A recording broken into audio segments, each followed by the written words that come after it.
የዜና የተሰማበት ቀን መጋቢት 24 2003 ዓመተ ምህረት ነበር። ዜናው የተሰማው ደግሞ ከቤኒሻንጉል ጉሙዝ ብሔራዊ ክልል ከጉባ ሰንሰለታማ ተራሮች ግርጌ ነው። በዚያ ፀሐይ ንዳዷን ያለ ከልካይ በምትለቅበት የጉባ በረሃ ውስጥ የታላቁ ህዳሴ ግድብ ግንባታ በይፋ መጀመሩ በዚች ቀን ተበሰረ።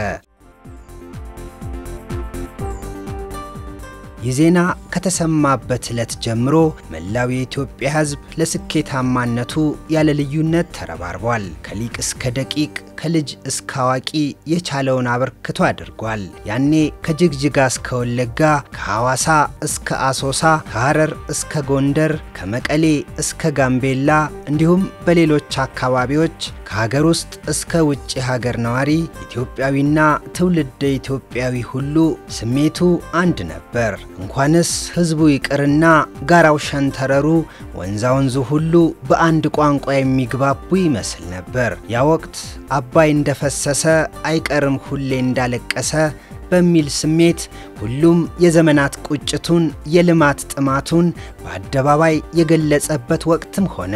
እንደው በእውነት ለዚህ ግድብ ሙስሊም ሰንል ክርስቲያን ሰንል ይሄ የሁላችን ግዳቤ እና በጋራ ምንሰራው ነገር ነው።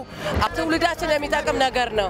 ሌላ ቢቀር ራታችን ጾማችን አድረን ለዚህ ግድብ በራዴ እንሄዳለን። እኔ በዚህ ተስማምቻለሁ። እንግዲህ ይሄ ለሀገራችን ትልቅ ህዳሴ የሆነው ነገር ሲጀመር ግንባር ቀደም ሆነን ለዚህ ጉዳይ ሁላችንም ሆብለን ተነስተናል።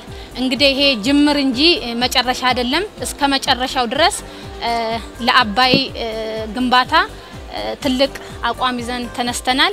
ትውልደ ኢትዮጵያውያን ለህዳሴው ግድብ የነበራቸው ተሳትፎ በጣም ትልቅ ነው። በገንዘብ ብትሄድ ወደ 50 ቢሊዮን የኢትዮጵያ ብር አዋጣዋል።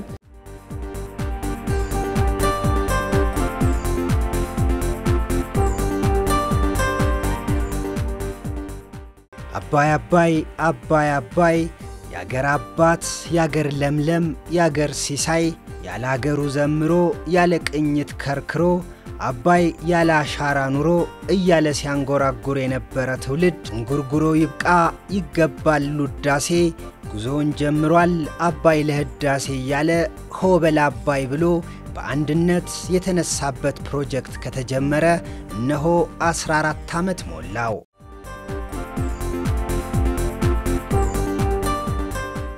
አባይ ግንድም ይዞ አይዞርም ማደሪያም ማያጣም በሚል ቁጭት ማደሪያውን ያበጅ ዘንድ ትውልድ የተማማለባት ቀን ነበረች መጋቢት 24 2003 ዓመተ ምህረት። ግድቡ ያለምንም የውጭ እርዳታና ድጋፍ የሚሰራ መሆኑ ደግሞ ፕሮጀክቱን ልዩ ያደርገዋል። ምክንያቱም ታላቁ የኢትዮጵያ ህዳሴ ግድብ በራሳችን አቅም ራሳችን የምንገነባው ፕሮጀክት ስለሆነ እስከ መቼ ድረስ ነው እኛ ዳቦ ተመጽዋቾች የምንሆነው? እስከ መቼ ድረስ ነው ስንዴ ተመጽዋቾች የምንሆነው? አትሊስት እስቲ በራሳችን እንንቀሳቀስ። ይህ ግድብ መጀመሩን የኢትዮጵያ መንግስት የመሰረት ድንጋይ በመጣል ዓለም ማህበረሰብ ሲያበስር የኢትዮጵያ ህዝብ ከዳር እስከ ዳር ነው የተነቃነቀው። የድጋፍ ሰልፍ ያልተወጣበት የኢትዮጵያ መንደር የለም፣ ከተማ አይደለም መንደር የለም። ህዝብ በሙሉ ነው የተነቃነቀው። መነቃነቅ ብቻ ሳይሆን ከፍተኛ ድጋፍ ነው የሰጠው። ድጋፍ ሲሰጥ በገንዘብም በአይነትም በጉልበትም በሞራልም በጸሎትም በእውቀቱም በሁሉም ነው ህዝቡ የተረባረበው። የህዝቡ እንደዚህ መነቃነቅ በተለይ ለሶስተኛው አካል ትልቅ መከላከያ ነው የሚሆነው። ምክንያቱም ህዝባዊ ፕሮጀክት ነው። ይሄንን ገፍቶ የሚመጣ አካል አይኖርም ወይንም ደግሞ ቢያንስ የሚያደርጉትን ጫና በከፍተኛ ደረጃ የሚቀንሰው ያ ነው። በቃ ፕሮጀክቱ ህዝባዊ ነው ማለት ነው። በፋይናንስ በኩል ትልቅ ድጋፍ ነው የተደረገው። ባለሙያዎች በነፃ በጣም ለብዙ አመታት ሲያገለግሉ በነፃ ሲያገለግሉ እንደነበረ አውቃለሁኝ። ድጋፍ ሲሰጥ በሚገርም ሁኔታ በሚዲያ ሲተላለፍ ብዙ ሰው ምንድነው የሚለው ይሄን አክል በርዳታ ይሄን አክል ለቦንድ ለሌላም ጉዳይ ዝግጁ ነኝ ይል ነበር ሰው።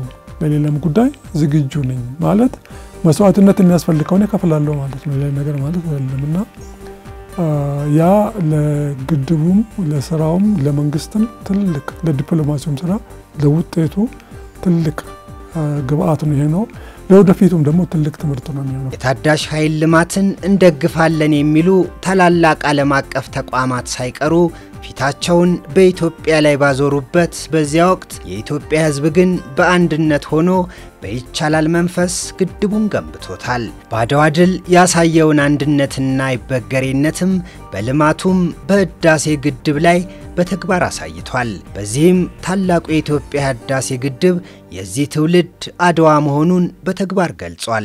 ሀገራችሁ ወርሬ ህዝባችሁን ተቆጣጥሬ ለበዘብዛችሁ ነው የሚለውን ጣሊያንን ያሸነፍንበት መንገድ ይሄ ግድባችን ለመስራት የሄድንበት መንገድ በህብረት ስለሆነ ይሄንን ህብረት የሚያንጸባርቅ ነው። ወደፊትም ቢሆን በህብረት ተባብረን ሌሎች ትላልቅ ስራዎች መስራት ይቻላል። በህብረት ከተነሳን አድዋ አሸንፈናል፣ ህዳሴ ግድብንም መገንባት ይችላል። ሁሉም ኢትዮጵያውያን አብረው ቆሞ ሄዶ ነው ጥላትን ያሸነፉት። ህዳሴም ሁሉም ኢትዮጵያውያን በአቅማቸው በጉልበታቸው አንዳንዱ በህይወቱ ዋጋ ከፍለው ጸጥታ ላይ ያሉ ወገኖቻችን ህዳሴን ስናደርግ አብረን ስንቆም ስኬት ያወጣንባቸው ስራዎቻችን ናቸው ማለት ነው። ስለዚህ ሁለቱ በዚህ ደረጃ ይመሳሰላሉ ማለት ነው። በ14 ዓመት የህዳሴ ግድብ ግንባታ ሂደት ህብረተሰቡ በገንዘብ በእውቀትና በጉልበት ከ100 ቢሊዮን ብር በላይ የሚገመት ድጋፍ ማድረጉን ከታላቁ ህዳሴ ግድብ ህዝባዊ ተሳትፎ ማስተባበሪያ ጽፈት ቤት የተገኙ መረጃዎች ያመለክታሉ።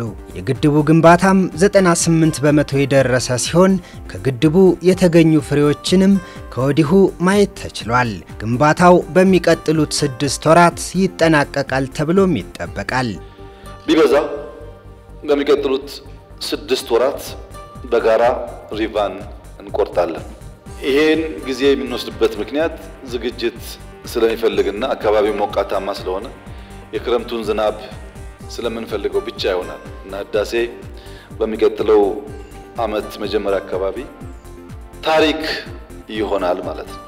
ይህ እንዲሆን ያደረገው ደግሞ አንድነትና ህብረት በመሆኑ ቀጣይ ለሚሰሩ ሀገራዊ ፕሮጀክቶችም ትልቅ ትምህርት የተቀሰመበትና መነሳሳት የተፈጠረበት ነው። ከኢትዮጵያ አልፎ ለአፍሪካውያን የይቻላል መንፈስን የሚያላብስና ሰላምና አንድነት እንዲሁም አብሮነት ካለ በራስ አቅም ማደግና መልማት እንደሚቻል ትምህርት የተወሰደበት ፕሮጀክት ነው።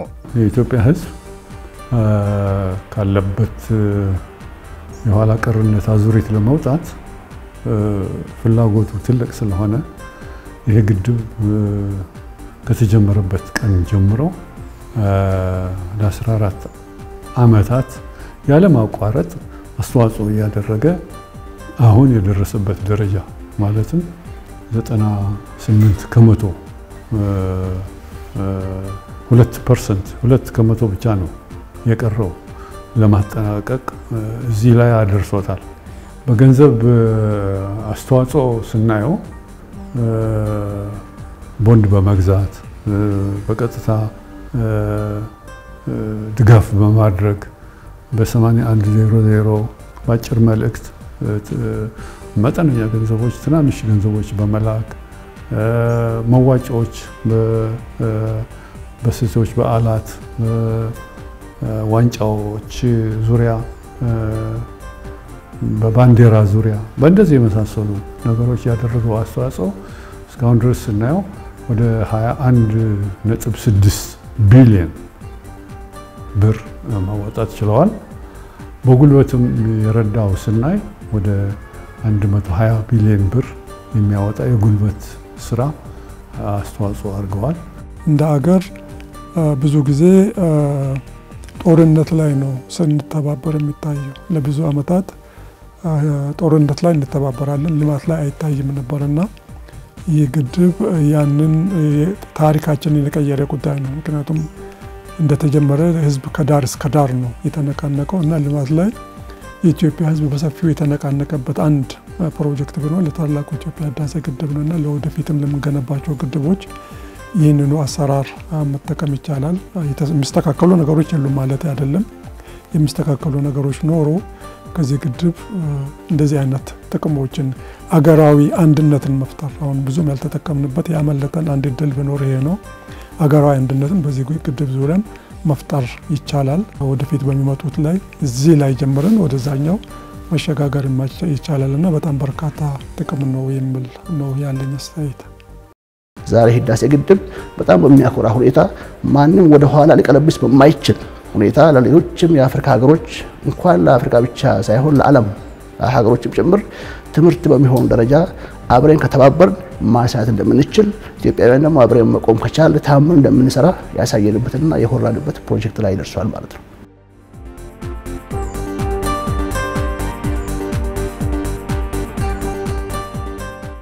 ግድቡ ከተገነባ በኋላ ደግሞ ትልቅ ግድብ ነው። በደለል እንዳይሞላም ጥንቃቄ ይፈልጋል። በደለል እንዳይሞላ ተክሎችን መትከል ያስፈልጋል። ሁሉም ሰው አካባቢ መንከባከብ አለበት። ምክንያቱም አባይ ብዙ የሚገብሩ ወንዞች ነው ያሉት።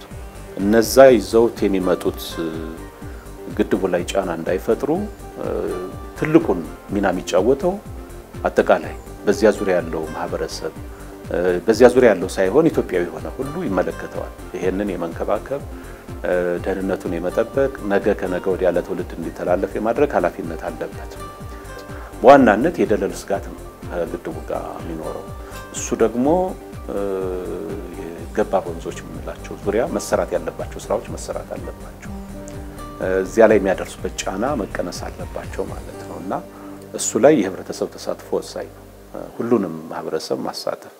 ሌላው አጠቃላይ ለግድቡ ደህንነት ሰላም ወሳኝ ነው።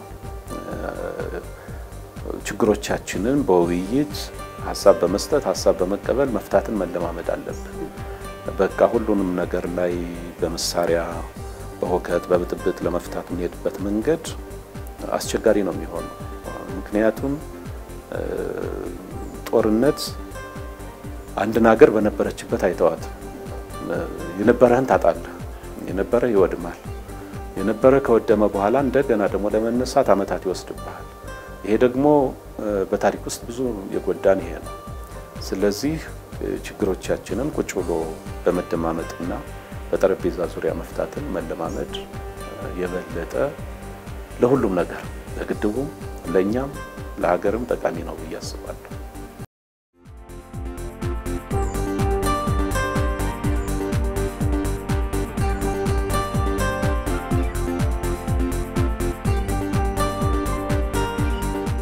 እምቢ ለድህነት እምቢ ለልመና ያለ ትውልድ በዚህ ዘመን ለኢትዮጵያ እጅጉን ያስፈልጋታል። አለኝታነቱንም በተግባር ማሳየት ይጠበቅበታል። እኛ ኢትዮጵያውያን ያኔ በአድዋ ዛሬ ደግሞ በህዳሴ ግድብ ተባብረን ለስኬት እንዳበቃ ነው ሁሉ ልዩነታችንን ወደ ጎን በመተው በአንድነትና በአብሮነት ድህነትን ፊት በመንሳት ሰላማችንን በማንገስ የበለጸገች ኢትዮጵያን ለመገንባት መረባረብ ይጠበቅብናል።